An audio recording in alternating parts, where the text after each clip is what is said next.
Boa noite, sejam todos muito bem-vindos à palestra do Flávio Urra, aqui pela Semana Jurídica da OAB de São Bernardo do Campo. Eu sou a Fernanda Credidio, eu estou presidente da Comissão da Mulher Advogada, aqui da subseção. Eu gostaria de agradecer a todos aqui presentes nessa noite aqui de terça-feira.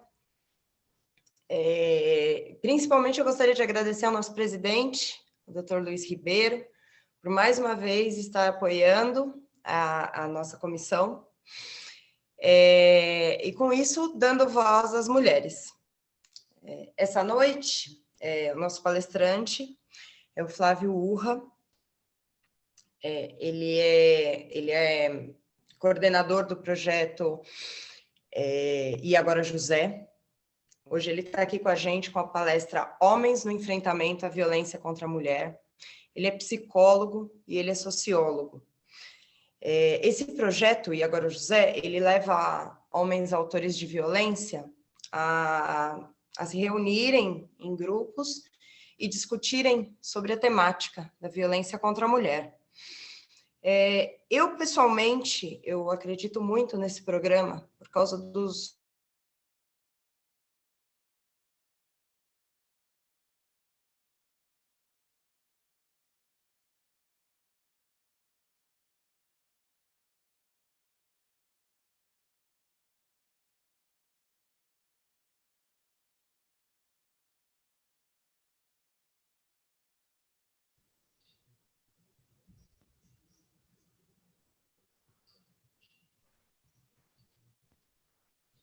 Fernanda, eu não estou te ouvindo, Fernanda.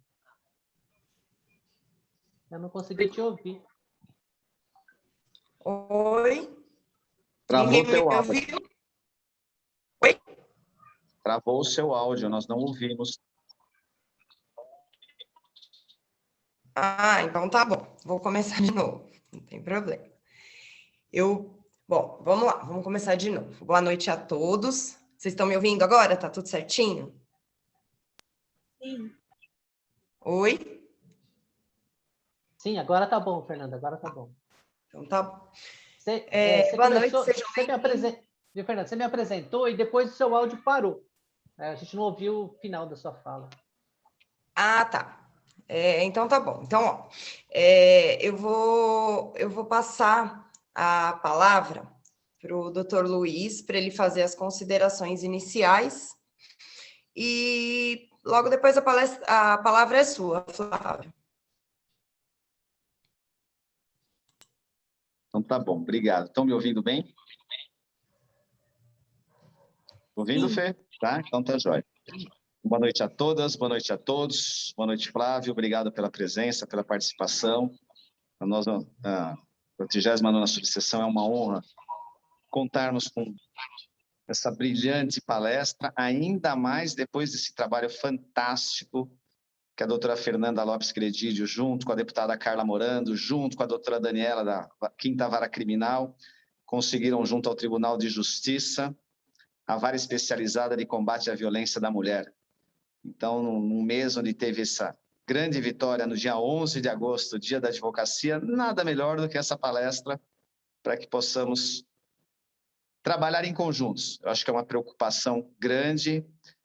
Não vou dizer que eu imagino como seja, porque não dá para imaginar a violência que as mulheres sofrem, seja física, seja psicológica, principalmente, né? Mas eu acho que é importante nós trabalharmos pela divulgação, pelo esclarecimento, e isso é uma função primordial da ordem. Então, obrigado aos participantes, obrigado a todos os presentes.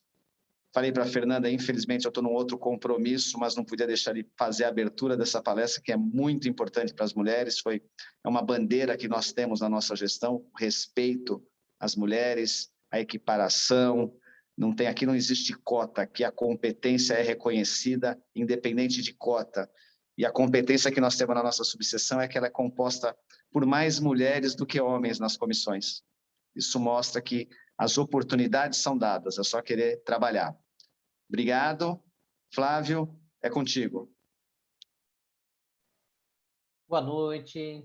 Obrigado, Luiz. Obrigado, Fernanda. Agradeço muito o convite de estar aqui com vocês, de poder compartilhar esse trabalho que a gente vem realizando e que está próximo de chegar em São Bernardo também. A gente está conversando para aproximar esse trabalho da cidade. Mas eu vou falar um pouquinho, minha ideia é falar desse enfrentamento, né, a violência contra a mulher para os homens, que a gente está convocando os homens a fazerem parte. E para isso eu vou falar um pouco do programa, e agora José, falar um pouco como ele funciona, porque é uma das nossas estratégias, né, desse enfrentamento. Então, eu vou falar algumas estratégias que a gente tem, mas esse é o nosso principal trabalho, então por isso que eu vou falar um pouquinho mais dele também. Eu vou compartilhar, estou compartilhando aqui com vocês uma tela, e pode passar, e a gente vai falar um pouquinho, detalhar um pouco do programa. Bom, as principais ações, então, que a gente tem nessa estratégia dos homens pelo fim da violência contra a mulher, então. Então, uma das estratégias que a gente desenvolve é um curso de gênero e masculinidade para homens. Esse curso a gente está realizando ele no consórcio, né, intermunicipal da ABC. A gente teve 3 anos que foi no consórcio. Então, foi 2015, 2016, 2018, que assim, o consórcio, vocês sabem, ele une as políticas públicas, né, no grande ABC, as 7 cidades. E esse curso, então, a gente fez para chamar funcionários públicos, principalmente. Então, esse curso a gente fez ele numa segunda-feira de manhã, e aí nós articulamos com as prefeituras, e cada prefeitura liberou para o curso alguns funcionários da prefeitura. Então, a gente tinha uma turma de uns 50 alunos, que vieram das 7 cidades, homens, né, das 7 cidades, para a gente fazer o curso. Depois, em 2017, esse curso a gente foi fazer lá no Condemate, que é o outro consórcio que existe lá nos municípios do Alto Tietê. Lá são 11 cidades, entre elas Suzano, Arujá, Guarulhos, essas cidades do Alto Tietê. Volta. Isso. Obrigado. Depois, em 2019, nós fizemos uma parceria com a Secretaria de Justiça do Estado. Então, esse curso foi feito lá no pátio do colégio, né, no auditório da Secretaria de Justiça. E aí, no ano passado, e esse ano, 2020, 2021, por causa do isolamento social, né, por causa da pandemia, nós fizemos esse curso online. E por ser online, e estava tendo uma demanda muito grande de mulheres querendo fazer o curso também. Então, a gente abriu o curso para mulheres no ano passado. Então, o curso foi feito online para homens e mulheres, e esse ano também está sendo feito. Nós estamos nas últimas aulas do ano. O curso termina agora em setembro, que é um curso que a gente faz todo ano. Uma outra... Então, só para falar um pouquinho para a estratégia para vocês. Tanto esse curso, como lá no programa E Agora José, nós aplicamos uma metodologia que a primeira vez que a gente teve acesso a essa metodologia foi lá no começo dos anos 2001, que era uma metodologia utilizada por um grupo chamado Canteira, da Nicarágua, que fazia trabalho com homens lá. Então, era uma apostila que falava algumas oficinas, estratégia de como aplicar essa oficina. E a primeira vez que a gente aplicou essa oficina foi lá na Guarda Municipal de Santo André, no ano de 2002. A gente tinha essa metodologia, e aí era uma turma da Guarda que estava sendo recém-concursada. Então, na época, nós fizemos uma conversa com o secretário de Segurança, e ele... Então, junto com a formação que esses guardas fariam para trabalharem no município, a gente inseriu essa metodologia. Então, foi a primeira vez que a gente aplicou a metodologia num grupo de homens. Eram 50 homens, 50 guardas.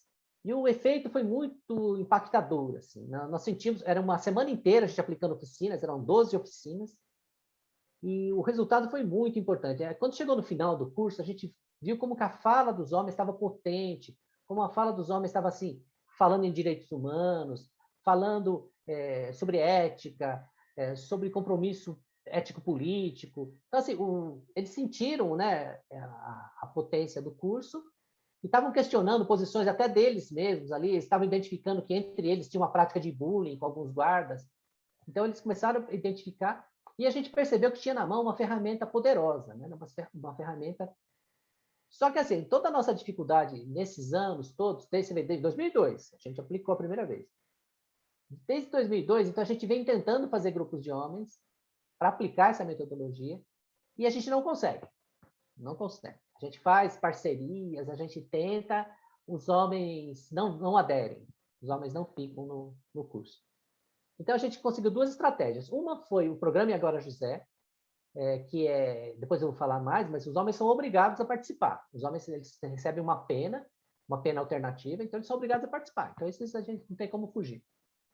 E uma outra forma da gente pegar homens que não são ainda, que não cometeram a violência contra a mulher, né? Homens comuns, né, da sociedade, é o curso. Então, a gente atrai os homens para o curso, porque quando a gente chama os homens para fazer um curso, eles vêm.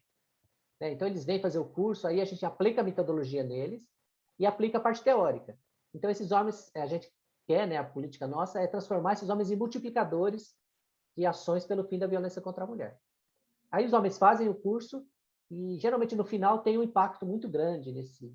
Assim, né, só para dar um exemplo, eu lembro de um homem que é um professor universitário, que ele, quando terminou o curso, ele falava assim, no depoimento dele, né? Gente, quando eu vim fazer esse curso aqui, eu tinha certeza que eu não era machista. Certeza. E aí, durante o curso, eu fui percebendo o meu machismo. Fui percebendo o aspecto que o machismo reproduz. A gente foi entendendo que o machismo ele é estrutural mesmo. Então, a gente não consegue escapar do machismo, gente. A gente não consegue escapar. Mesmo que nem eu fazendo essa fala aqui com vocês, com certeza o machismo está afetando a forma que as pessoas olham para mim, as pessoas que me veem.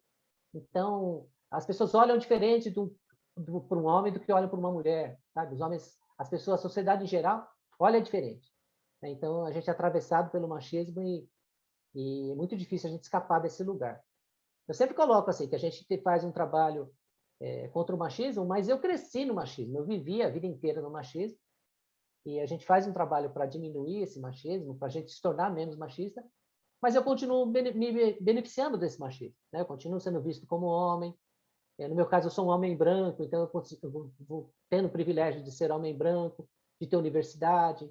Então, tudo isso acaba dando poder para a gente, diferente do que dá para outras pessoas. Então, é importante a gente ver, né, que a gente não consegue escapar desse lugar.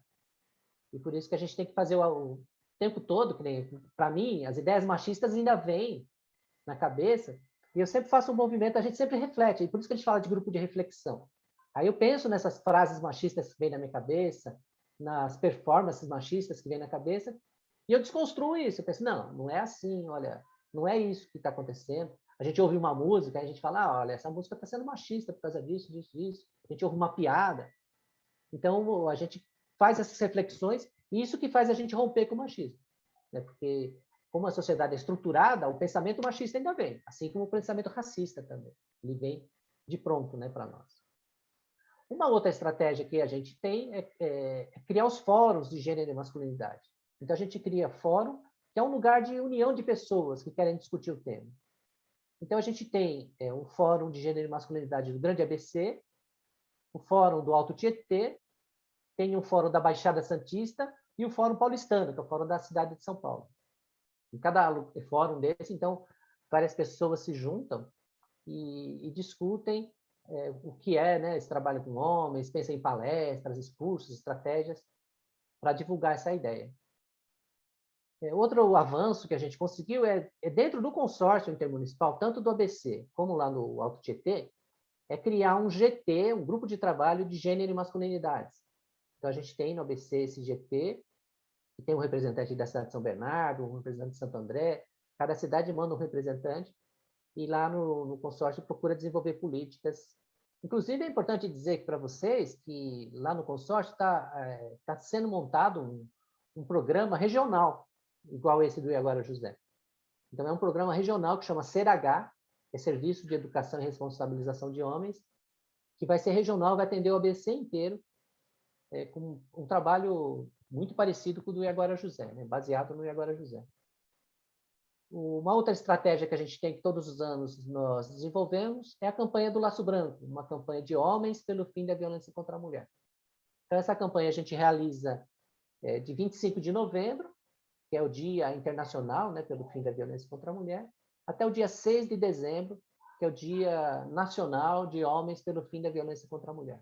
Então, nesses dias, a gente desenvolve essa campanha, distribuindo laços brancos para que os homens assumam um compromisso de não cometer violência contra a mulher. E um outro programa que a gente desenvolve é um programa de educação em direitos humanos, com ênfase em diversidade, gênero e masculinidades, e agora José, dentro da Fundação Casa de Diadema e de São Bernardo. Então, a gente também tem desenvolvido esse trabalho com os adolescentes de redução da violência contra a mulher. Pode passar. A gente está fazendo tudo online, né, nosso trabalho. Essas reuniões, tanto do fórum como na Fundação Casa, tem sido online. E agora eu vou falar um pouco mais do projeto, e agora José mesmo, que é esse que atende os homens que são autores de violência contra a mulher, né? É uma parceria entre uma organização da sociedade civil, chamada Entre Nós, Assessoria, Educação e Pesquisa, o Tribunal de Justiça da Comarca de Santo André, e agora a gente está fazendo essa parceria com a Comarca de São Bernardo também, para começar o trabalho aqui, e a Coordenadoria de Reintegração Social e Cidadania da Secretaria Estadual de Administração Penitenciária, a Central de Penas e Medidas Alternativas. Então, são esses três atores que realizam o programa E Agora José. Geralmente, que nem para falar um pouquinho como funciona, a juíza lá no Tribunal de Justiça, aqui nessa foto até está ela, a doutora Tereza e a doutora Milena, são as duas juízas de Santo André. Santo André, a gente ainda tem um anexo de violência contra a mulher, né? A gente não tem vara especializada, como essa notícia boa que vai ser instalada aqui em São Bernardo, né? A vara. Por enquanto, lá a gente tem só um anexo. Então, a juíza, quando ela vai colocar a sentença, ela aplica o sursis. O sursis, vocês sabem, a suspensão condicional da pena. Então, a juíza suspende e determina, então, o comparecimento obrigatório desse homem ao programa de educação e responsabilização. Então, esse homem vem para nós para cumprir uma pena. E a central de penas, ela é um pouco que faz esse controle da pena. Então, esse homem passa pela central de penas, e a central de penas que controla quantas aulas ele foi, se ele está faltando, se ele está comparecendo. Então, a central de penas faz um pouco esse acompanhamento do apenado para que a gente possa fazer só o grupo, né? A gente não trata, quando ele quer falar do caso dele, alguma coisa jurídica, então a gente fala, olha, isso é lá na central de penas, a gente aqui faz um trabalho de grupo só, a gente não discute essas questões com você. Pode passar. E a central de penas é muito importante nessa parceria, porque ela às vezes identifica que o homem precisa de um outro tratamento, sabe? Às vezes o homem precisa de um acompanhamento do CAPS álcool e drogas, às vezes esse homem... Nós já tivemos casos de homem que surtou durante os encontros, ele surtou, ele começou a falar, não falava mais coisa com coisa, então a gente encaminhou ele para a central de penas, ele ir para fazer um tratamento psiquiátrico no CAPS, então a central consegue fazer esse acompanhamento. Ou quando um homem tem uso de álcool, isso também já aconteceu com a gente, um homem chegava lá muito embriagado e a gente acabou mandando ele para um tratamento no CAPS também, para depois terminar o grupo quando ele passasse pelo tratamento de álcool e drogas. Então, a gente consegue fazer um pouco esse trabalho. E como que funciona, então, o E Agora José, nesse caso, né, dos apenados? Então, é um grupo aberto e permanente. Então, tem homem entrando e saindo o tempo todo. Então, eles estão entrando, passam pelos grupos, quando termina, eles saem. E a gente realiza com eles um total de 26 encontros. Então, esses 26 encontros a gente divide assim, cada encontro desse é 2 horas, né, de encontro. Então, como que é dividido? Os 2 primeiros encontros, nós fazemos um acolhimento desse homem. Então, antigamente, esse homem, quando vinha para o grupo, ele entrava direto no grupo, e a gente sentia que ele no grupo, que eles chegam muito revoltados lá para a gente. Então, ele chegava no grupo e começava a falar mal da juíza, mal da Lei Maria da Penha, mal da companheira, mal das mulheres. Então, ele chegava muito assim. Toda vez que entrava um homem novo, o grupo dava uma regredida. O grupo, às vezes, já estava indo bem, estava com uma discussão já ficando bacana, e o grupo regredia. E começava todo mundo a falar, é verdade, né? Essa lei está errada. Então, dava aquela regredida no grupo. Então, a gente passou a fazer os 2 primeiros encontros, então, separados do grupo. Então, quando ele chega, a gente faz um acolhimento, a gente faz uma entrevista com esse homem, no primeiro encontro. No segundo encontro, a gente faz de novo uma entrevista. E só no terceiro encontro é que ele vai para o grupo. Então, no terceiro encontro, a gente encaminha ele para o grupo. Nós temos vários grupos separados, né? como a gente está fazendo online, quando era presencial, a gente conseguia fazer 2 grupos em paralelo, porque o consórcio só tinha 2 salas, assim, a gente conseguia fazer muito mais grupos, né? E fazia grupos grandes, então grupos com 15 pessoas, até com 20 a gente já fez grupo. Mas online abriu, né? Abriu a expectativa. No online a gente pode fazer 10 grupos no paralelo, né? Cada grupo com 2 facilitadores. Então não tem esse limite de espaço. Então a gente faz os grupos no paralelo. Então o homem entra no grupo. Cada grupo desse a gente aplica a nossa metodologia, que depois eu vou passar para vocês aqui as oficinas que a gente realiza. Então no grupo então ele participa de 20 encontros. Então ele participou de 2 entrevistas. Aí, quando ele faz os 20 encontros, então, no 22º encontro, ele terminou a participação dele no grupo. Então, ele vai lá se despedir do grupo, a gente pede para eles deixarem uma declaração, né, uma carta de como foi para ele trabalhar nesse projeto. Depois, a gente faz no 23º encontro, então, um encontro pós-grupo, ele vem para a gente fazer uma entrevista de encerramento com ele, para saber como é que foi, né, o impacto que ele sofreu. E depois nós fazemos 3 encontros quadrimestrais. Então, são encontros que a gente faz em fevereiro, em julho e em outubro. E é um grande encontro, então, né? Que vem os homens que estão no 24º, no 25º e no 26º encontro. Então, são grupos com 40 homens, em média. E, então, a gente faz esse grupo de acompanhamento, né? Antes dele nos deixar. Cada encontro, então, são 2 horas, uma vez por semana. Os nossos grupos são sempre às quartas-feiras. A gente tem grupo que começa das 18 às 20, tem grupo que começa às 18h30 e tem grupo que começa às 19h30. A gente tem esses três horários de grupo. Pode passar. E aqui é os temas que as oficinas que a gente desenvolve, né? Os 20 encontros com eles. Então, o primeiro é o significado de ser homem.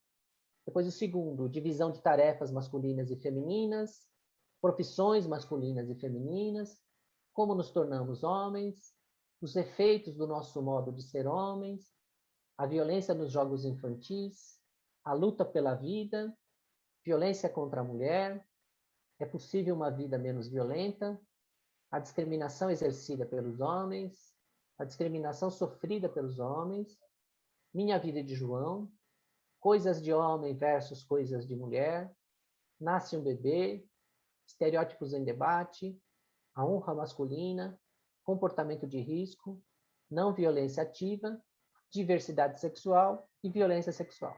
Então, esses são os 20 temas. E cada tema desse, a gente tem um roteiro. Então, assim, sabe que o fato da gente ter esses temas facilita muito para a gente, para a equipe. Nós temos uma equipe grande, né, de facilitadores. Uma, porque o roteiro está pronto, cada facilitador tem um roteiro. Então, ele entra, aplica a dinâmica, e como os facilitadores já estão com a gente, às vezes, vários anos, ele já aplicou essa metodologia várias vezes em vários grupos. Então, o facilitador também ele vai se apropriando da dinâmica, ele já sabe o que aquela dinâmica vai impactar, os assuntos que vão surgir, os temas que vão surgir, e ele vai se especializando também naquela aplicação. Então, facilita muito. Por exemplo, um facilitador que está com algum problema, sai de férias e não vai poder participar da reunião, a gente convida um outro facilitador para entrar no lugar dele, e aí ele pergunta só, que oficina que vai ser? Ah, oficina tal. Aí ele entra e sabe a oficina já. Então, esse método facilita muito a reprodução do programa. Tem outros grupos de homens que são feitos de tema livre. Várias pessoas às vezes fazem um tema livre, que ele entra no grupo, e o que surgir ali no grupo ele trabalha. Só que eu sempre acho que esse jeito de trabalhar, a pessoa precisa ser mais especializada, precisa ser psicólogo, precisa ter feito uma formação mais em técnica de dinâmica de grupo, né? É mais difícil. No nosso caso, não. No nosso caso, não precisa ser psicólogo. Qualquer profissional pode se tornar um multiplicador dentro do Agora José. A gente tem lá com a gente assistente social, a gente tem matemático, economista, advogado, a gente tem, os facilitadores têm formações diversas ali. E só para dar um exemplo mais ou menos como que é essas dinâmicas, por exemplo, a primeira, o significado de ser homem. A gente pede para cada homem escrever, né? Ó, pega um papel, uma caneta, ou então escreve no seu celular, ou no computador, escreve três coisas no seu jeito de ser homem que você faz, que você é, e você acha que um homem deve ser. É assim que o homem deve agir. E aí ele escreve então, essas 3 coisas. Depois a gente pede, agora eu quero que você escreve um animal que você acha que tem essas características. Então, por exemplo, um homem escreveu coragem, determinação, palavra de honra. Aí a gente pega, então escreve um animal. Que animal que você acha que tem essas características? Aí ele põe lá, por exemplo, cachorro, né, leão, né? Aí põe um animal. Depois a gente pede assim, agora eu quero que você escreva 3 coisas nos homens em geral, nos outros homens, que os homens são e que você acha que um homem não deve ser. Que é não, uma coisa que você olha e fala, isso não é coisa de homem, esse não é homem. E aí eles escrevem, né, características que eles acham negativas nos homens. Aí aparece de tudo também, né? Coisas que não são, os homens não são respeitados. Aí a gente pede também para pensar num animal, e aí eles colocam um animal, né, de uma forma negativa, parece às vezes hiena, abutre, cobra, né? Parece uns animais assim. E aí quando eles fizeram essa dinâmica, a gente, quando era no presencial, a gente pedia para eles fazerem uma reuniãozinha de 3, 4 homens juntos e depois apresentarem o que eles conversaram. Agora, como a gente está fazendo online, a gente já pergunta diretamente para os homens. A gente pergunta para ele, olha, o que você faz? A gente fala, José, o que você escreveu? Aí a gente pede para o outro, José, o que você escreveu? Cada um vai falando o que escreveu, e aí a gente começa a fazer perguntas. Eu falo, o que você achou disso que ele escreveu? Você concorda com isso? Por quê? Aí você começa a perguntar dos animais, mas por que você acha que o cachorro tem essas características? Aí a gente começa a questionar essas coisas. Por que você acha que o leão é machista porque é da prática dele? E aí a gente começa a levantar essas questões de instinto, essas questões de comportamento humano, do que é biológico, do que é social. A gente começa a falar sobre a educação masculina, dizer, né, os animais eles aprenderam assim, porque é instinto. Agora, o ser humano não, o ser humano não trabalha com instinto, o ser humano trabalha com educação. A gente aprende a ser as coisas. Né? Nós somos construídos para ser de um jeito. Né? Nosso jeito é aprendido. Nosso jeito de ser homem, ele é aprendido, não tem nada de biológico, né? No nosso jeito. E aí, então, a gente faz essa discussão com eles, e aí todos os encontros são assim, a gente sempre busca fazer os homens refletirem. O objetivo desse trabalho é isso, é o homem refletir, ele desnaturalizar as coisas, né? Porque muitos homens, gente, falam com a gente, se ele fala, às vezes, um tempão, fica falando, ele só fala com jargões, só fala com frases prontas, sabe todas frases prontas? Fala uma frase pronta, emenda com outra frase pronta, com outra frase pronta. É um homem que não consegue pensar, ele não consegue pensar por si próprio, ele não tem reflexão. E falar ajuda muito. Por isso que a gente põe eles o tempo todo para falarem, né? Porque enquanto eles falam, eles vão se ouvindo falar também, e eles vão ter que ir criando argumentos. Né? Se ele tem uma opinião, vai ter que dar um argumento para justificar por que ele tem aquela opinião. E aí, nessas opiniões, um concorda, a gente sempre faz um acordo também para nunca ofender um outro e nunca brigar para ver quem tem razão. Então, a gente sempre discute, cada um dá a sua opinião. Então, acaba sendo dessa forma que os homens vão aprendendo a refletir. Pode passar? Bom, quanto aos participantes, é um grupo bem heterogêneo.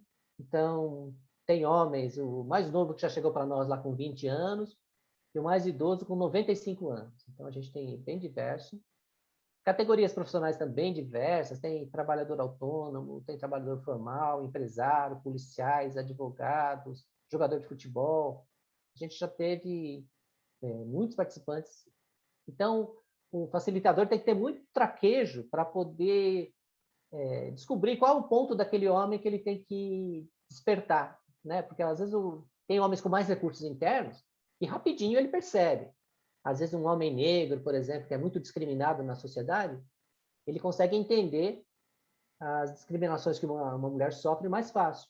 Às vezes um homem pobre também, que é muito oprimido, então ele consegue identificar as opressões que as mulheres sofrem. E quanto mais poder esse homem tem, quanto mais... por exemplo, a gente já teve um empresário lá que foi super difícil, porque o empresário ele era aquele machista clássico, né? Que se beneficiava do machismo e que liderava o grupo. Né? As coisas que ele falava, o grupo ouvia. Né? Então, dá mais trabalho você trabalhar com um homem assim, com bastante poder do que quando você trabalha com um homem mais discriminado. Então, um pouco o facilitador vai ter essa habilidade, né, para os gatilhos que ele tem que despertar para fazer o homem perceber. Pode passar. E tem a questão do machismo, né? Então, a questão do machismo que é estrutural. Então, o machismo é essa forma que a gente se organiza na sociedade que dá mais poder, privilégio para homens do que para mulheres. Um pensamento que acha que os homens são melhores que as mulheres. E a nossa cultura é tão machista que a gente recebe lá homens que falam assim para nós: eu odeio as mulheres. Ele fala: isso é um rapaz de 25 anos. Ele fala: eu odeio as mulheres, eu odeio. Eu não gosto de mulher, não sabe falar nada, a mulher não entende de nada. Eu gosto de ficar com os homens, eu gosto de conversar com os homens, eu gosto de ficar com meus amigos, porque meus amigos me entendem. Agora, as mulheres não entendem nada, não gostam. E isso está tão assim, estruturado na pessoa e não tem a ver com idade. Você vê que às vezes a gente tem essa ilusão, né? A geração que está chegando vai ser diferente e tal. Mas se a gente não promover um processo educativo, repete, né? O machismo ele continua sendo repetido. Então, o machismo, os homens então têm isso, né? Uma característica do machismo é essa: os homens preferem os homens. A gente até diz assim que o machista, ele é apaixonado pelos homens. Ele é apaixonado pelos homens. Ele quer ficar com os homens, quer estar com os homens, porque é ali que ele se sente bem. E tem assim uma série de consequências, né, que o machismo traz para a sociedade. O machismo ele atravessa a nossa sociedade e traz uma série de males, não só para as mulheres, né, para as mulheres principalmente, mas porque as mulheres morrem, né, por causa do machismo. O machismo ele mata as mulheres, né? Nesse rapaz, às vezes, de 25 anos, ele termina vários relacionamentos dele porque ele não consegue se controlar, ele acha que a mulher é dele, ele pensa que as meninas que ele começa a namorar, as meninas que ele namorou, todas elas acabaram por causa da violência que ele praticou. Então, ele não consegue se controlar em relação ao ciúme dele, à posse que ele tem, né?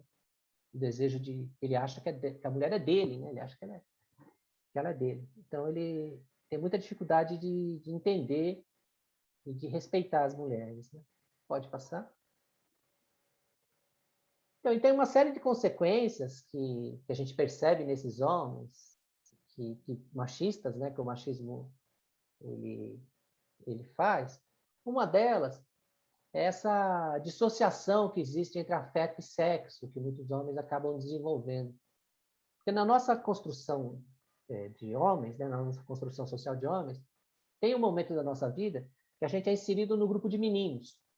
Esse grupo de meninos pode ser na escola, pode ser no clube, pode ser no condomínio, pode ser na rua, mas é ali naquele grupo de meninos que ele vai aprender o que é machismo. Sabe? Porque ali naquele grupo de meninos mais velhos, eles vão fazer com os mais novos aquilo que eles fizeram com ele. Ele vai reproduzir aquilo que fizeram com ele. Tanto nas brincadeiras violentas, brincadeiras agressivas, quanto na forma de ser menino ali. Então, nos jogos, existe uma coisa os meninos são tratados com muita dureza, né, pela nossa cultura. Então, o menino, o tempo todo, ele é agredido, batem nele, tomam dinheiro, cometem abuso sexual, né? Tem uma fase da juventude dos meninos que eles começam a ter acesso à pornografia. Então, meninos, às vezes, de 8 anos, de 9 anos, começam a ter acesso à pornografia. Hoje, com o celular, isso está muito mais forte. Antigamente, eu lembro que tinha as revistinhas, tinha fita, filme, né? E hoje o celular está na mão aí das crianças. Então, uma criança que não está nem pronta ainda para pensar em sexualidade, não está pronta biologicamente, né? A criança sofre um impacto enorme com a pornografia. Então, essa criança, ela recebe aquele bombardeio de imagens, sensações, né? Porque a sensação sexual ela começa a ser despertada no menino. E aí tem as brincadeiras sexuais, chamadas brincadeiras sexuais, né? E tem muitos meninos que relatam para nós que sofreram abuso sexual naqueles grupinhos de meninos ali, naquelas brincadeiras, chamado brincadeira. E isso é uma coisa muito pesada para os homens, porque o tempo todo é chamado de brincadeira, sabe? Os meninos se agridem, nós estamos brincando. Estão lá dando tapa um no outro, é brincadeira. Então, o cara está abusando sexualmente do outro, é brincadeira. Né? Ou passa a mão na menina, quando querem brincar com as meninas, cometem abuso com as meninas, é sempre nessa coisa, que é uma brincadeira. Então, existe uma confusão na cabeça dos homens, e essas brincadeiras agressivas continuam quase que na vida toda.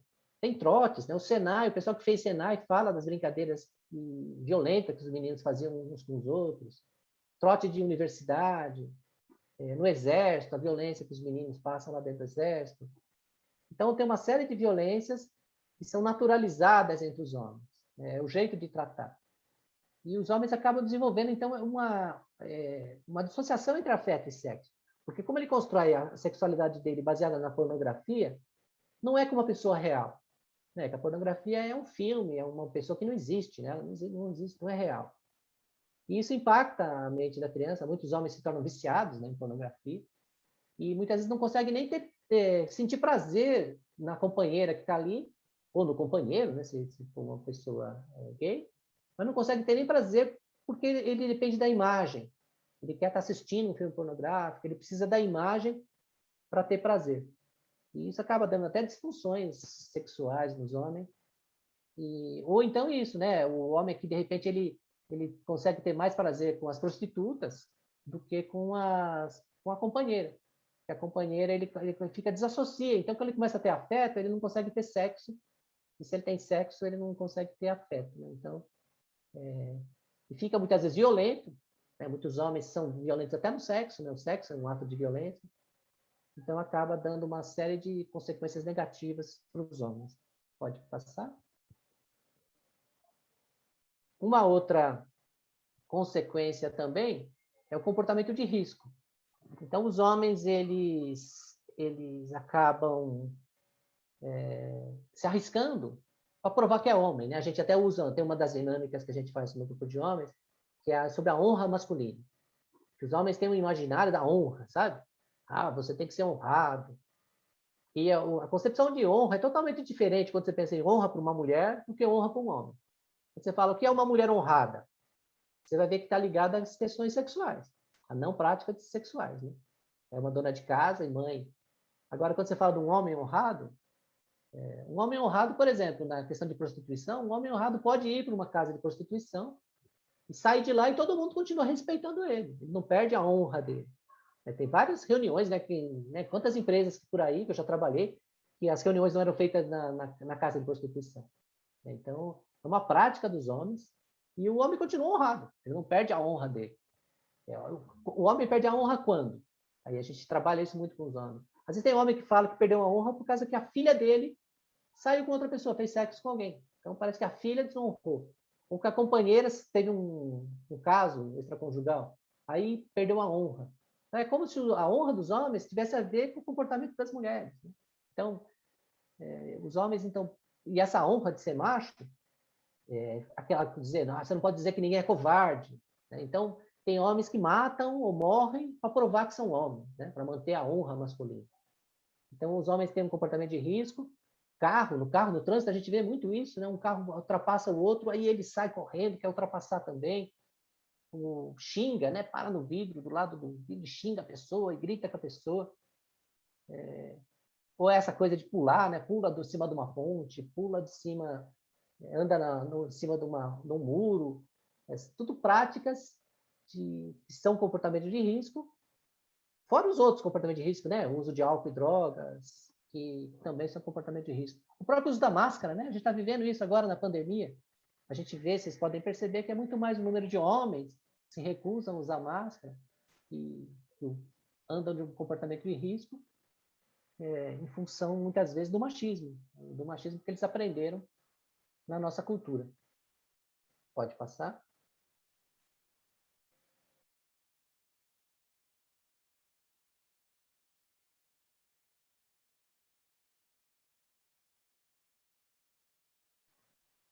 Outra consequência para a nossa sociedade é o descuido com a saúde.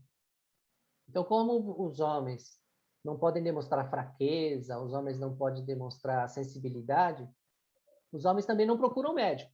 Né? Os homens procuram o médico só quando está muito ruim demais. Então, quando o homem está muito adoecido, é que ele procura o médico. Então, geralmente, quando ele vai procurar, já é tarde até, muitas vezes. Né? Muitas vezes é tarde. A gente vai nas unidades de saúde, a gente vai nos hospitais, a gente vê que as mulheres têm uma preocupação muito maior de procurar médico, de fazer prevenção do que os homens.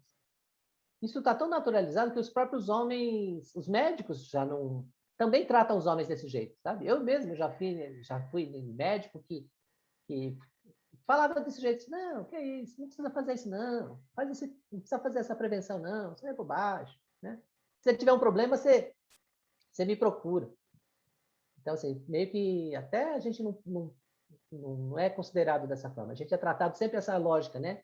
De tratar os homens com dureza. Os homens sempre têm que ter esse lugar de macho. E nós, homens, morremos mais em todas as idades. Todas as idades. Tem uma paralela que a gente consegue fazer, assim, o número de pessoas que nasceram, o número de pessoas, homens, né? E o número de mulheres que nasceram. E aí você vai... Em todas as idades, os homens morrem mais que as mulheres. A expectativa no final da vida, as mulheres vivem em média 7 anos a mais do que um homem. E a maior distância dessa paralela é quando é com 22 anos de idade, e com 22 anos de idade, um homem tem 4 vezes mais chance de morrer do que uma mulher. Né? Um menino, principalmente se ele for negro, né? Se ele for um menino negro, a chance dele morrer é 4 vezes maior. Então, a gente tem então esse descuido com a saúde. E até assim, eu lembro que uma vez a gente estava fazendo uma conversa e uma mulher participava ali daquela conversa, ela frequentou a escola do Exército, né? Ela estava no Exército. E aí ela falava assim, mas lá no Exército eles respeitavam muito a gente, as mulheres, respeitavam muito. Não faziam violência com a gente, não faziam... pegavam mais leve, ela falava assim, né? E aí, naquele dia, a gente fez uma discussão assim, né? Mas por que os homens têm que pegar pesado? Por que não dá para cuidar dos homens desse jeito também? Por que não dá para cuidar dos homens com mais respeito, sem colocar eles em violência, sem esgotar, né? Fazer aquelas ações que esgotam a capacidade física até do homem. Tem homens que desmaiam, às vezes, no meio do treinamento. Então, por que não pode cuidar dos homens? Por que a gente não pode cuidar dos meninos com mais atenção? Por que a gente não pode cuidar com mais afeto? Né? Por que a gente tem que tratar dessa forma tão descuidada assim? Pode passar. E outra questão grave, né, que é uma outra consequência do machismo, é esta questão da LGBTfobia. Então, o Brasil é um dos países mais homofóbicos. O Brasil é o país, parece que em número absoluto, que mais comete crimes com pessoas gays ou trans. Isso está muito ligado à nossa cultura. Porque mesmo lá no grupo de homens, às vezes a gente conversa, né, com os homens essa é uma marca nossa, né, da construção do machismo, é esse distanciamento da mulher, porque o machismo ele tenta achar que a mulher é ruim, ser mulher é ruim. Então tudo aquilo que for feminino é ruim. Então se um homem for muito feminino é ruim, se ele usar batom, se ele usar brinco, se ele usar cabelo comprido, tudo que for desse homem ligado ao feminino, se ele for delicado, tudo isso é discriminado na nossa sociedade, porque ele começa a parecer mais com uma mulher. Então, aí a misoginia, ela acaba afetando, e aí por isso parece que existe um ódio, né, que os homens acabam desenvolvendo, isso também vem desde a infância, em relação aos gays. Então, um menino, quando ele é visto como gay, ele sofre uma pressão do grupo enorme, o grupo pratica violências mesmo com esse menino. E aí os outros meninos, com medo de cair naquele mesmo lugar de violência, muitas vezes se alia ao opressor e passa também a discriminar os gays para que ele não seja discriminado. Então, ele tenta provar que ele não é gay, né? Ele tenta falar o tempo todo para os outros meninos que não é gay. Então, acaba criando essa questão da LGBTfobia e os homens são capazes de bater, de matar até, né? Tem meninos que podem, de repente, se juntar para bater numa pessoa trans, né, uma pessoa gay, em função dessa crença no machismo, né, dessa crença no que é ser homem. Pode passar. A violência contra a mulher, então, também, né, é uma consequência do machismo, porque como a gente cria diferente meninos de meninas, a gente cria os homens para serem machistas, para se brigarem, trata com os meninos com crueldade, muitos meninos vão se embrutecendo, né? Até aquela imagem do ogro, né, que até o tem alguns filmes que tentam romantizar, né? O ogro, que é esse homem bruto, esse homem embrutecido, é um homem que não lida com sentimentos. E as mulheres não, as mulheres a gente cria o oposto. As mulheres a gente cria para ser cuidadoras, para serem sensíveis. A gente dá as bonecas para as meninas e dá arma para os meninos. Né? A gente às vezes pergunta lá no grupo, tem uma dinâmica que a gente faz, que a gente pergunta: o que você daria para o seu filho, menino, se fosse para escolher? Você daria uma arma ou daria uma boneca? E todos dariam a arma. Ninguém daria a boneca para o menino. E aí a gente pergunta: mas o que a boneca ia ensinar esse menino? Você acha que a boneca ia transformar esse menino em gay? A boneca tem um poder mágico, assim, que o menino pega na boneca e ele se torna gay? E aí a gente faz, né, então, essa reflexão para pensar que, na verdade, esse menino ia aprender cuidado, né? Aprender a cuidar, aprender a trocar, aprender a dar banho, né? Aprender o cuidado. E a gente não aprende o cuidado. A gente nossa espécie, nós, na nossa cultura atual, né? Porque a gente já se cuidou mais, já teve outros povos, até se a gente for pensar nos povos indígenas, existia esse cuidado, os homens se cuidavam do outro. Os homens mais velhos cuidavam dos adolescentes, cuidavam das crianças. Tem um amigo que é angolano, que ele fala que no povo dele, em Angola, a mesma palavra que fala pai é a mesma palavra que se usa para falar tio.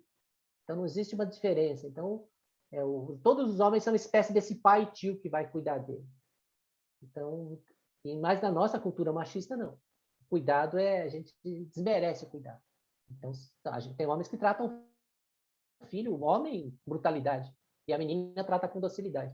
Então, a gente acaba reproduzindo isso. Essa violência contra a mulher, a gente vai construindo desde cedo, desde pequeno. E vai transformando. Então, à medida que a gente pensa nas mulheres como objeto, então, essa objetificação da mulher torna essa mulher, não é um sujeito, a gente não trata a mulher como sujeito. Né? O sujeito é o homem, é os amigos, né? Esse é um sujeito. A mulher não, a mulher é um objeto que ele quer usar, um objeto que ele quer passar a mão, um objeto que ele quer pegar, e não é um sujeito. Então, essa forma que a gente trata as mulheres transforma isso. As mulheres se tornam, na nossa cultura, um sujeito matável, né? Um sujeito que a gente pode matar, porque ela não é vista como um ser humano, não é vista de igual para igual. Pode passar. E aí as outras consequências, né? Porque se a gente for olhar o machismo, ele acaba criando toda a questão da violência urbana. Por isso é tão importante, eu acho que esse trabalho, quando a gente faz esse trabalho com os guardas municipais, quando a gente faz com os homens em geral, e eu defendo que essa política fosse uma política de segurança pública. Fazer esse trabalho é uma questão de segurança pública. A gente vai diminuir violência no trânsito, a gente vai diminuir violência entre torcidas, vai diminuir violência policial, qualquer tipo de violência a gente vai diminuir à medida que a gente cria homens com mais humanidade. Né? A gente cria esses homens para serem humanos, não para serem machos. Né? Porque eu acho que passa muito por aí essa questão do machismo. Essa neurose, né, que a gente desenvolve nos homens de querer ser macho, de querer ser homem. De homens não mostrarem sua sensibilidade, de quererem sempre ser o melhor, né? Pode passar. E é isso. Vou deixar meu contato aqui com vocês. Quem quiser me acompanhar aí o trabalho que a gente desenvolve, tá meu contato. Vocês podem ligar também. Vocês acham na mídia social, né? No Facebook, o grupo de Homens e Agora José. E agora eu vou abrir aqui para a gente dialogar, eu vi que escreveram bastante coisa no chat, mas eu não consegui acompanhar, viu, Fernanda? Vou pedir para você me ajudar com as perguntas. Eu anotei algumas perguntas aqui, sim. Legal. E pode parar isso. Beleza. Vamos lá. A Nicole, ela perguntou como podemos nos inscrever nesses cursos de homens e quais as redes sociais que ela pode seguir para ficar dentro desses cursos. Legal. Nicole, a gente acabou fazendo porque assim, muitas mulheres procuram mesmo esse trabalho. Então, tem duas possibilidades. Um curso de gênero e masculinidade é um curso que a gente realiza uma vez por ano. É um curso anual. Então, o desse ano já está acabando, mas o ano que vem tem outro. Então, provavelmente, a gente abre as inscrições no começo do ano, lá para fevereiro, março, a gente abre as inscrições. E as pessoas se matriculam no curso e esse ano a gente começou em maio e vai de maio a setembro, mais ou menos. A gente faz o curso de sábados, os sábados pela manhã, então é das 8h30 da manhã ao meio-dia e meio. Então é uma possibilidade. E a gente tem um outro, só que assim, esse curso é pago. Esse curso é pago. Quando a gente consegue parceria com alguma entidade, a gente já conseguiu com a Defensoria Pública, já conseguiu com o consórcio, então a gente consegue fazer ele gratuitamente. Agora, como a gente não está tendo nenhuma parceria, a gente está realizando, então o ano passado foi pago e esse ano está sendo pago também. Pago pelos alunos, né, no caso. Agora tem um outro grupo, que é um grupo que a gente abriu esse ano, que é um grupo aberto. Então, a gente tem um grupo aberto de homens e tem um grupo aberto de mulheres. Esse grupo aberto ele não tem custo nenhum, então ele é feito voluntariamente. E lá a gente aplica a mesma metodologia também. A gente aplica a nossa metodologia do Agora José. Só que nesse grupo aberto, os homens vêm espontaneamente. E as mulheres também vêm espontaneamente. Então, são pessoas que nos ligam, tem pessoa que às vezes ouve uma reportagem, lê alguma coisa e quer participar. E a gente acabou criando um grupo de mulheres também, porque o número de mulheres querendo se aproximar dessa questão de masculinidades é muito grande. Então, a gente abriu um grupo de mulheres, só que a gente convidou duas colegas nossas, duas amigas, para coordenarem esse grupo. Então, são duas mulheres que coordenam o grupo de mulheres e aproximam, então, do programa Agora José. Então, tem essas duas possibilidades. Depois, se você quiser, você pode me mandar uma mensagem e eu passo para você o link de inscrição e participar desses grupos. Os grupos são às quartas-feiras. O grupo das mulheres começa às 19 até 21. É o grupo das mulheres. E a gente sempre sugere a mulher entrar e participar de 20 encontros. A gente fala, participa de 20 encontros, pelo menos. Porque às vezes a pessoa fica um ou dois e sai, então ela não consegue ter uma dimensão do trabalho. Então é importante a pessoa vir e ficar bastante com a gente. Ô Flávio, e vocês também têm um curso para facilitadores, não tem? Isso. Não, esse é o curso de gênero e masculinidade, é esse para facilitadores. É isso que a gente faz anualmente, né? Vai começar ano que vem, provavelmente em maio também. Tá, entendi. A Monique perguntou como que será a implantação do projeto E Agora José em São Bernardo, visto que agora teremos uma vara especializada em violência contra a mulher. Legal. É importante a gente falar disso. A gente vem conversando, então, com a juíza daqui de São Bernardo. A gente já fez uma conversa, até a Fernanda estava junto também, a gente conversou com a doutora Daniela, agora com a promotora, a doutora Érica. A gente está fazendo uma conversa, uma aproximação, para que os homens daqui também de São Bernardo, apenados pela Lei Maria da Penha, comecem a fazer parte desse grupo, né? Comecem a participar com a gente. Então, a gente está nessa conversa, já fizemos algumas reuniões, e está só montando esse fluxo interno, né, de como vai ser, como que vai chegar, o homem vai ficar sabendo do grupo, porque agora, como a gente está em isolamento social, tudo está sendo feito online. Tudo está sendo feito online. Então, a gente está fazendo o grupo online.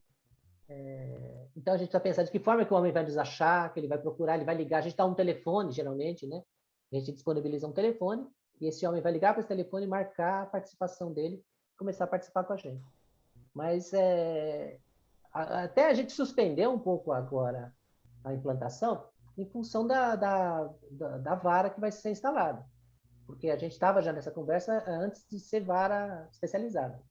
Mas agora, como vara especializada, a gente ainda está esperando um pouquinho para a vara ser implantada, para a gente começar a já encaminhar os homens para o grupo. Mas é em breve, eu acho que mais, talvez mês que vem, a gente já começa a receber os homens também. Flávio, você tem os números de reincidência dos homens que participam do seu grupo? Olha, então, a gente, no nosso grupo, até essa semana, a gente faz reunião de vez em quando com a rede, né? Então, a gente tem um grupo de rede, tem a juíza, tem a delegada. A gente sempre pergunta, olha, se vocês souberem de um caso, se tiver uma reincidência, vocês nos avisem. Mas, por enquanto, a gente não teve nenhuma reincidência. Os homens que participaram com a gente, nenhum voltou a reincidir. Isso que a gente tenha conhecimento, porque como a gente não tem um controle também, assim, mais formal, esse homem pode cometer um crime em outra cidade, ele pode mudar para um outro estado, para outra cidade, e a gente não tem acesso a essas informações. Mas dos homens que estão em Santo André, do que a gente acompanha, a gente não teve ainda nenhuma reincidência, desde 2014. essa é uma pergunta pessoal minha, tá? Quais os tipos de crime que os juízes encaminham para o projeto? E agora, José? São crimes de menor potencial ofensivo? Isso é legal, Fernando. Então, são crimes que a juíza consegue aplicar o sursis. Então, são penas inferiores a 2 anos. Então, se a pessoa tem uma pena de mais de 3 anos, não consegue aplicar o sursis. Então, são crimes que estão enquadrados nessa pena. Então, a gente tem muito agressões leves, violência verbal, violência psicológica, violência moral, violência patrimonial. E, às vezes, chega alguma violência um pouco maior, mas é sempre uma análise que a juíza faz. É sempre a juíza que vê o perfil desse homem e determina que ela avalia, né, se esse homem vem para o grupo ou não. É sempre uma decisão da juíza mesmo. Tá. Flávio, será que você poderia colocar de novo o seu contato? Eu acho que a Nicole aqui, deixa eu ver. Deixa eu pôr aqui vou pôr aqui no chat. Isso, porque aí ela pediu para passar. Pus aqui no chat.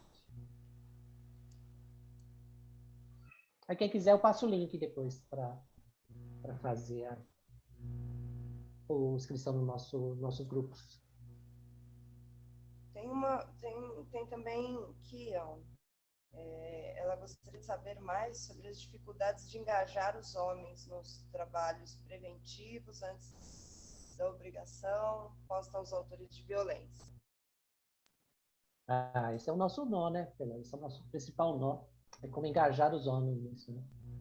Porque é difícil, gente, porque assim, a gente está num lugar de privilégio.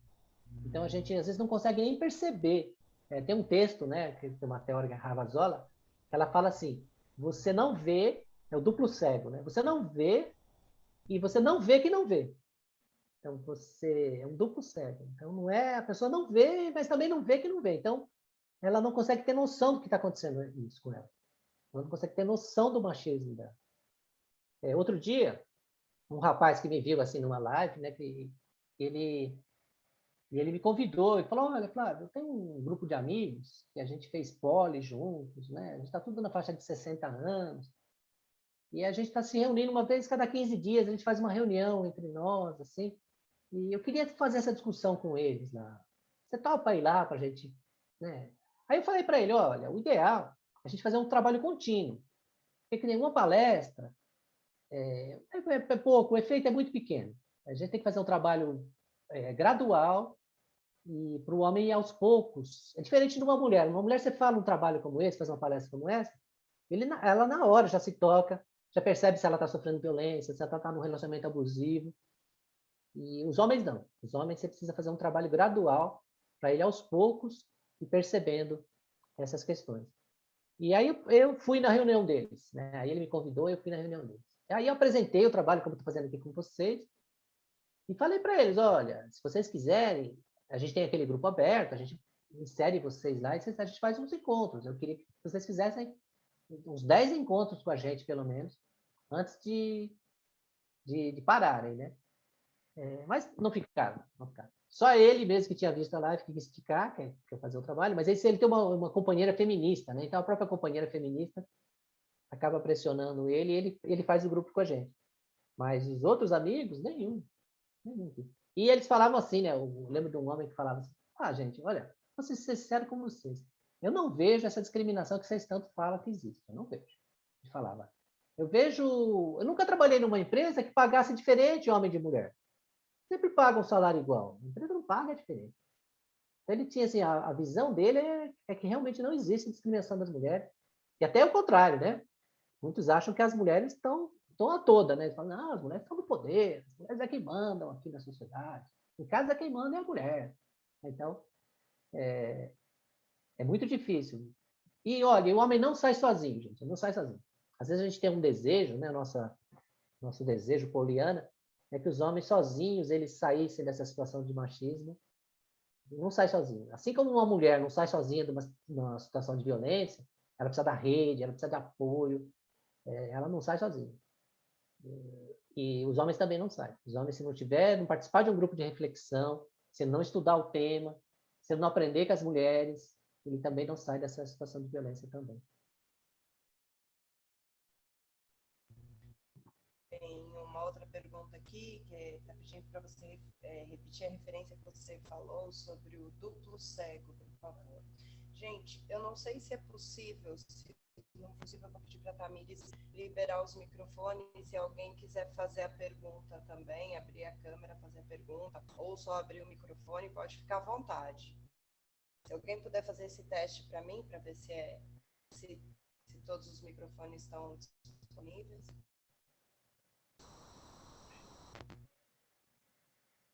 Enquanto isso, se você puder... Coloquei aqui a Ravazola. A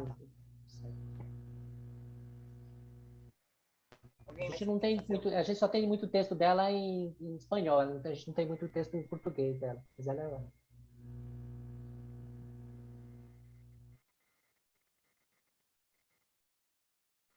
Tem mais alguma pergunta? Alguém quer fazer alguma consideração? Não sei se abriu o microfone, eu não sei não. Eu não sei. Eu acho que não, acho que ele está configurado para não abrir. Configurado não abrir? Tenta alguém para mim, por favor, abrir o microfone para ver se consegue. Acho que está configurado. É. Tem que ser. Oi, doutora. Abriu. Abriu. Legal. Fala, Marcos, tudo bem? Flávio, prazer conhecê-lo, tudo bem? Prazer. Parabéns pela palestra, brilhante. E eu tenho uma curiosidade aqui que está relacionado à violência contra a mulher, que eu tive a oportunidade de conhecer num país muçulmano, um homem ter 5 mulheres. Aquilo, naquele ambiente, faz parte de uma questão religiosa, e que isso culturalmente, dentro desta religião, é permitido sem questionamento que aquilo é uma violência, uma atrocidade contra a mulher. Como que a gente entra numa questão que vai mais além do cotidiano e da nossa rotina, vai para uma questão religiosa? O mundo enxerga o tamanho desta violência e isso sequer é registrado, imagino eu. Como é que nós vamos registrar esta violência contra a mulher a cada segundo? Porque a cada segundo aquela religião faz com que aquela mulher fique em estado de submissão total dentro de um sistema cultural. A gente consegue enxergar de fora que isso é uma violência e que ninguém sequer registra. Como que você enxerga esses tipos de violência que vão além daquela casual e mais habitual do homem, entre aspas, normal, versus um homem que pratica violências assim e não é considerado um infrator, digamos assim? Obrigado pela palavra. Imagina, Marcos. Isso é super difícil, Marcos. Até assim, mesmo no Brasil, a gente tem algumas religiões que são muito machistas, né? A gente vê, às vezes, né? Eu já fui em casamento que eu já vi padre falar, pastor falar que a mulher tem que ser submissa ao homem, que o homem tem que ser o cabeça do casal. A gente tem falas extremamente machistas e muitos homens que têm 5 mulheres aqui no Brasil também, né? Tem vários homens que têm também. A gente tem uma coisa que a gente fala entre os homens que é a broderagem, né? A broderagem. E eu lembro disso, para mim é muito marcante, assim, que de amigos que se encontram e se juntam, né? Então, de repente, faz os homens vão para a sala, as mulheres vão para a cozinha, e os homens ficam sozinhos ali entre eles, entre nós, e começam a contar, né, as infidelidades, sai com tal pessoa, e começam a falar assim, abertamente sobre os casos extraconjugais que tem. Então, a gente está muito impregnado na cultura, está muito impregnado. E tem nessas questões, então, desses países, então, que tem uma lei mais religiosa, que coloca a gente também nessa situação. É muito difícil você dialogar, você romper com isso. E, assim, e mesmo no Brasil, eu lembro de um muçulmano que fez um curso com a gente, que a gente trabalhou com ele, que ele era até sheik, né? Ele era chamado de sheik no Brasil. E depois que ele fez esse trabalho, ele também mudou muito a postura dele em relação ao machismo, né? Ele também se libertou de algumas questões machistas e ele trazia para a gente e passou a assumir uma posição pública até antimachismo, assim, nesse sentido. Porque uma questão que tem no machismo, e é muito interessante, é uma pesquisa que foi feita, eu lembro que o pessoal comparou o Ceará, Nordeste, com o Rio de Janeiro, com o Sudeste, para saber onde que os homens praticavam mais relações extraconjugais, né? Tentavam pesquisar isso, onde os homens praticavam mais relações extraconjugais, se era no Rio de Janeiro ou se era no Nordeste. E foi muito interessante o resultado da pesquisa, que colocou assim, que os homens eram mais fiéis no Rio de Janeiro, né? Porque no Rio de Janeiro as mulheres são mais empoderadas. Se a mulher sofrer uma infidelidade, ela vai largar o cara, vai praticar também. Então, uma mulher tem mais liberdade. E lá no Nordeste, como às vezes as mulheres são mais oprimidas, elas têm menos liberdade, então elas acabam sofrendo mais abuso. Por isso que um país religioso que coloca as mulheres nessa situação, né, sem liberdade, essa mulher vai sofrer mais abuso, porque ela vai estar numa situação de subalterna, né?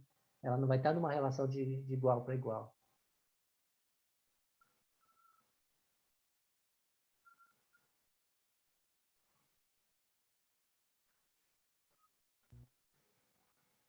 Tem mais um. Deixa eu ler aqui que o William colocou. Propus uma ideia legislativa ao Senado através do E-Cidadania, que consiste no uso de tornozeleira eletrônica para agressores de mulheres, maridos, ex-maridos, etc. Quando a vítima está sob medida protetiva, apenas para determinação legal para que o agressor fique longe da vítima é inédita, pois o mesmo conhece sua residência e seu local de trabalho e, na maioria das vezes, volta a agredir a vítima. Muitas vezes, pondo fim à vida dessas mulheres. Quem gostar da ideia pode deixar seu voto lá no E-Cidadania. Ao atingir 20.000 votos, possa ser levado aos senadores para apreciação. Muito legal, William, muito legal. Eu acho que é uma medida eficaz, sim. Eu acho que é uma medida eficaz. Uma coisa que a gente percebe lá nos homens, né, do Agora José, é que uma das características nossas do machismo é achar que é super poderoso, né? A gente tem uma coisa assim no Brasil, desse super-herói, que é super poderoso. Então, os homens não querem obedecer à lei. Eles acham que a lei não manda. Fala, eu faço o que eu quiser, eu paro no fora vermelho se eu quiser, então eu faço o que eu quiser, sabe? Eu que mando é em mim. É uma postura bem assim. E uma coisa que a gente acha importante nesse trabalho que a gente faz com eles, e por isso que eu gosto dessa ideia deles ser penalizado, né? Eu gosto da pena por isso. Porque eu não gosto, às vezes tem projetos que atendem o homem no começo, atendem o homem quando ele foi na delegacia, ou antes do processo. E eu gosto mais de trabalhar com esse homem que já veio apenado. Porque esse homem que vem apenado, ele vem com medo da lei. Sabe? Ele tem medo da lei. Ele vem respeitando a lei. A gente fala assim, a gente tem que ter temor à lei. A nossa vida democrática, né, é baseada na sociedade de direitos. Né? Então, a gente precisa respeitar a lei. E a gente trabalha muito com eles isso, até dando uma comparação que eu gosto de fazer, em relação ao uso da cadeirinha, né? A cadeirinha das crianças. A cadeirinha tem uma lei que obriga as crianças a ficar sentadas na cadeirinha com cinto, né? Amarrada. E tem pais que são contra. Tem pais que são contra. Não, né? Para que eu vou amarrar a criança? E olha, depois que colocaram essa lei, que essa lei foi aprovada, deixou de morrer 11 mil crianças por ano em acidente de carro. Deixou de morrer 11 mil crianças. Quer dizer, assim, a lei é super importante, a lei ela vai normalizar, né? Ela vai dar uma norma para a sociedade. Porque às vezes, gente, tem gente na nossa cultura que precisa ser monitorada, tem gente que precisa ser acompanhada, porque não tem capacidade de pensar sozinha. Tem gente que não consegue. Né? E o machismo é uma dessas condições, que coloca as pessoas acreditando que está acima dos outros. E é o Estado que tem que normalizar, né? É o Estado que tem que dar a norma, e a gente que tem que fazer esse controle das pessoas. E eu acho que a tornozeleira é um bom recurso sim, mas também fazer um trabalho com eles, um trabalho de reflexão, porque se ele não fizer um trabalho de reflexão, não vai impedir ele de cometer essa violência depois contra outra mulher. Mas parabéns pelo projeto, William. Flávio, tem mais uma pergunta aqui. Algum outro trabalho, além do desenvolvido pelo Canteira Nicarágua, inspira o E Agora José? Sim, sim, muitos, muitos. Um trabalho que a gente foi conhecer, que foi o primeiro grupo de agressores que eu vi, foi no Rio de Janeiro, no ano de 2002, que foi implantado no Rio de Janeiro um projeto pelo NOS. NOS é uma organização que chama NOOS, NOS. O NOS, aliás, nem está atuando no Rio de Janeiro agora, né? Tá em São Paulo, eles fazem curso ainda, mas na época eles estavam no Rio de Janeiro. E o NOS, ele implantou, junto com o governo do estado do Rio de Janeiro, um projeto de grupos de homens no estado inteiro do Rio. Então, foi no estado inteiro. Era a Lei 9.099 ainda, não era a Lei Maria da Penha. Então, os homens participavam do grupo reflexivo.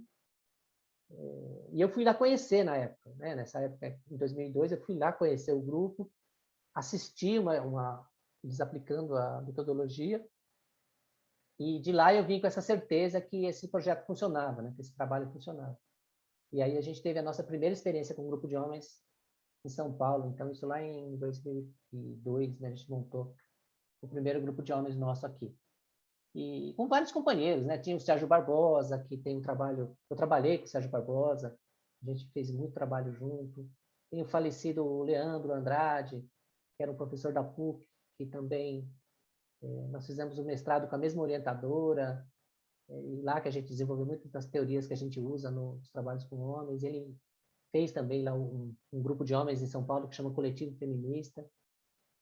E tem outros homens, o Benedito Medrado, o Jorge Lira no Recife, tem o Marcos Nascimento no Rio de Janeiro, tem vários homens, Adriano Beiras em Florianópolis. São vários homens que a gente forma essa rede, né? Essa rede de masculinidades que a gente troca muito, escreve junto, participa muito junto nesse enfrentamento. Até eu vou deixar para vocês aqui uma sugestão, um livro que chama deixa eu escrever aqui. Feminismo e masculinidades. Feminismos e masculinidades. Se você jogar no Google, Feminismos e masculinidades, tem um PDF de um livro que foi produzido, acho que em 2012, lá na USP, que a gente fez um seminário na USP, e vieram esses homens de cada uma das principais referências brasileiras, né? E aí a gente fez um seminário, o resultado desse seminário a gente publicou o livro. Aí esse livro foi coordenado pela professora Eva Blair. Então, quem tiver interesse, baixa, o PDF é liberado, né? Gratuito, PDF. Podem baixar, que ajuda a aprofundar, quem quiser aprofundar. Quem mais?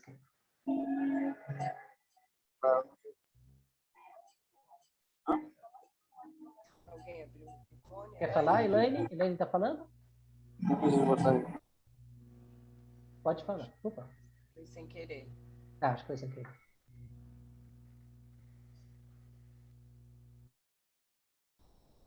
Ela colocou aqui no chat que foi sem querer. Não tem problema. Mas alguém quer falar alguma coisa?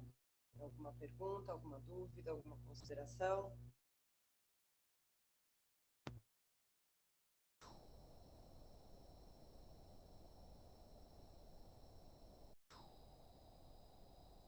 Gente, então eu vou encerrar. O Flávio já deixou o contato dele, né, Flávio? Qualquer coisa, vocês podem me procurar também, procurar o Flávio, a gente está à disposição. Eu gostaria de agradecer pela palestra da noite de hoje. Eu já sou fã do seu projeto, já conheço há tempos, enfim, já te conheci nas reuniões, falta te conhecer pessoalmente, né, Flávio? A gente ainda não teve essa oportunidade, a gente já fez várias reuniões e ainda não se conhece pessoalmente. Essa pandemia fez umas coisas engraçadas, né, Fernanda? Que tem um monte de gente, né? A gente já teve rodada de grupo de homens que entrou no grupo online, saiu online, e a gente não conhece a pessoa pessoalmente, né? Não conhece. Impressionante, mas Impressionante. não tem problema, não vai faltar essa oportunidade. Vai conseguir. Eu gostaria de agradecer pelo seu tempo, pela sua disponibilidade em estar aqui compartilhando seu conhecimento com a gente. Eu sou uma super fã do seu projeto. Quando abriu a Semana Jurídica, eu fiz questão de te chamar, porque eu acho que é realmente a solução, trazer essa reflexão para os homens, para que eles possam. Não adianta proteger mulheres, os homens vão entrar em outros relacionamentos, pagar cesta básica como pena, eu não vejo como solução. Até mesmo a cadeia, eu acho um ambiente muito machista, piora muitas vezes, então quando a pena é mais leve, né? Colocar num grupo desses, de um grupo reflexivo, eu acho que traz infinitamente mais resultados do que qualquer outro tipo de pena. Então, eu sou realmente muito fã do seu projeto, sou muito fã do seu trabalho, agradeço demais pela sua participação. Também gostaria de agradecer, o Dr. Luiz, ele não está aqui, mas eu gostaria de agradecer também ele pela oportunidade, ele sempre dá, pela liberdade aqui que ele dá para o grupo, para a Comissão da Mulher Advogada, sempre para atuar. E se alguém tiver mais alguma coisa para falar, senão eu passo a palavra para o Flávio, para ele se despedir, e aí a gente já encerra essa noite. Agradecendo mais uma vez a todos que estiveram aqui. Muito obrigada. Fernanda, eu só quero agradecer também, agradecer você pela parceria, pelo convite, e estamos aí nessa expectativa, né, de começar a atuar com os homens de São Bernardo, que eu acho que vai ser muito bacana, vai potencializar muito, e a gente tem sempre essa expectativa, sabe, que a gente sabe que o grupo afeta o homem